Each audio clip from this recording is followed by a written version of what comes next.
Pour une prévention efficace contre les agressions sexuelles, le docteur Lacambre, l'un des organisateurs du congrès, estime qu'il faut avant tout s'attaquer à l'ensemble du problème. La première urgence, c'était de libérer la parole et grâce aux réseaux sociaux, à des grands mouvements comme MeToo, hashtag Balance ton port, etc., on a probablement atteint ce premier niveau. Mais maintenant, l'objectif, au-delà de l'émotion, c'est de pouvoir accompagner l'ensemble des victimes, mais aussi probablement des auteurs. On sait que si on ne traite que la question de la victime, l'auteur va aller faire d'autres victimes ailleurs.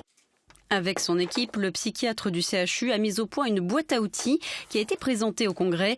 Des centaines de fiches qui permettent aux professionnels de savoir comment réagir en cas de problème, notamment à l'école. On a beaucoup à faire, par exemple, en sixième, à du troc sexuel.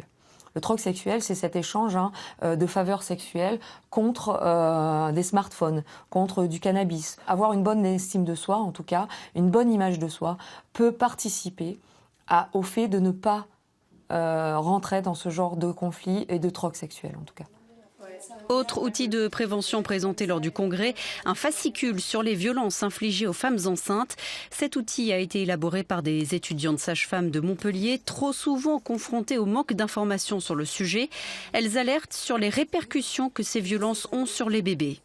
Il y a notamment des retards de croissance, il y a beaucoup de prématurité, il y a beaucoup de difficultés à mettre en place le lien mère-enfant. Et du coup, ça fait des nouveau-nés qui peuvent se faire un petit peu plus discrets, des nouveau-nés qui ont un petit peu plus de mal à s'adapter. Ces outils sont mis à la disposition des médecins, chercheurs, travailleurs sociaux, de ces centaines de professionnels francophones qui sont rassemblés au quorum jusqu'à vendredi.